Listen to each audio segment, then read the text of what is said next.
O Brasil ocupa as últimas posições numa avaliação internacional que mede o desempenho dos estudantes de 15 anos em matemática, ciências e leitura. Vamos até São Paulo falar com a Vanessa Casalino sobre essa avaliação. Oi, Vanessa, boa noite. Oi, Lara, Maria Paula, boa noite a vocês, a você que está com a gente. Pois é, apesar de ter ficado praticamente estável desde a última edição do Programa Internacional de Avaliação de Estudantes, o PISA, o país ainda precisa de políticas públicas para atingir o nível dos países da OCDE. Equações, figuras de linguagem, gênero e espécies, ou em português mais simples, matemática, português e ciências, matérias que os estudantes brasileiros precisam aprender mais e melhor. É o que mostra o PISA, avaliação internacional com quase 700 mil alunos de 81 países. Embora tenha ficado estável em relação à edição de 2018, os dados do Brasil ainda são preocupantes. Apenas 27% dos alunos brasileiros alcançaram o patamar mínimo de aprendizado em matemática. A criança se alfabetizar na idade certa, a garantia de uma escola mais atrativa de tempo integral, a garantia da permanência do jovem na escola e a melhoria na qualidade não só inicial, mas continuada dos nossos professores que hoje estão sendo formados nas nossas universidades, que estão indo para a sala de aula, né, da educação básica brasileira. No PISA realizado em 2022, Singapura, China, Taiwan, Hong Kong e Japão se destacam no ranking das 3 áreas de conhecimento.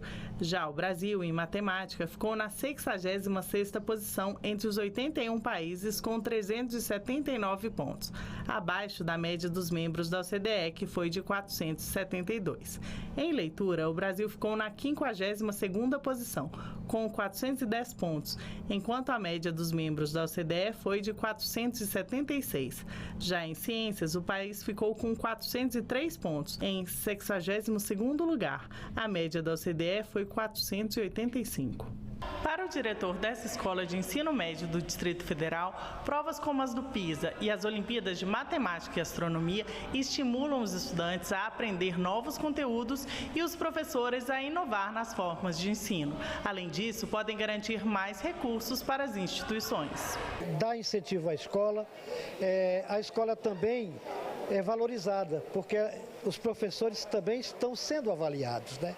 A especialista em educação, Catarina Santos, defende que é preciso repensar a escola atual. A gente precisa fazer com que a nossa escola seja cada vez mais escola, e para ser cada vez mais escola, ela precisa ser a escola que vai garantir o desenvolvimento de todas as pessoas.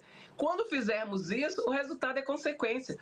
Esse tipo de prova também pode ajudar alguns alunos a se preparar para o que vem pela frente. Eu acho bem importante para o aluno ter essa base, já ir se preparando e até para poder medir o conhecimento geral do aluno. E para falar então sobre o desempenho dos estudantes brasileiros, a gente recebe o gerente de políticas educacionais do Todos pela Educação, Ivan Gontijo. Ivan, boa noite para você. Eu começo perguntando o seguinte: segundo o PISA, a pandemia teve um efeito devastador sobre a educação sem precedentes. Os países desenvolvidos tiveram aí uma redução média de 15 pontos no desempenho dos alunos, mas o Brasil ficou estável. A gente pode dizer então que o Brasil foi bem nesse último PISA?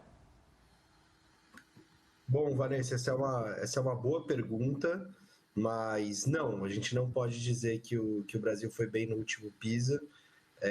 E aí, quando a gente olha esses resultados, o Brasil ele não caiu muito os resultados, principalmente porque ele estava num patamar tão baixo que não tinha muito como cair, né?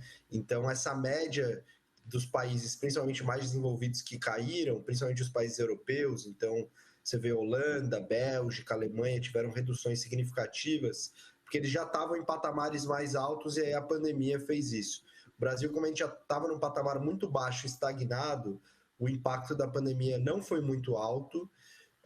Isso olhando o copo meio vazio. Olhando o copo meio cheio, pode-se dizer que, dado o contexto brasileiro, que foi um dos países que ficou com mais tempo com escolas fechadas, você teve a última gestão do governo federal que não coordenou muito a educação durante a pandemia, o esforço que as redes municipais e estaduais fizeram provavelmente surtiu algum efeito e estancou um pouco essa queda que poderia ter sido maior.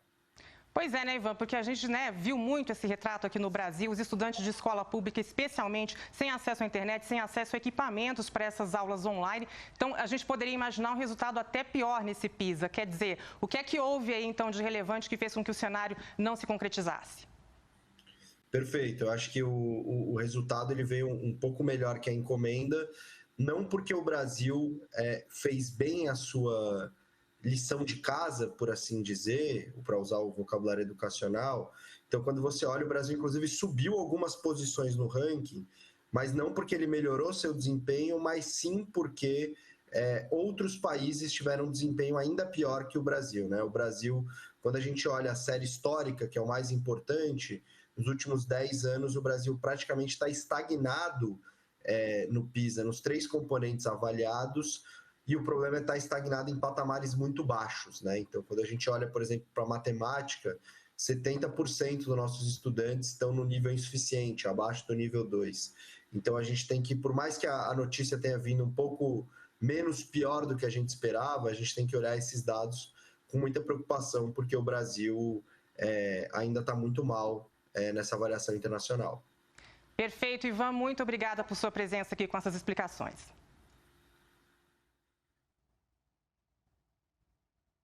Bom, é isso. O Brasil ficou estável, mas ainda tem muito o que avançar no PISA. Maria Paula e Lara. Obrigada, Vanessa.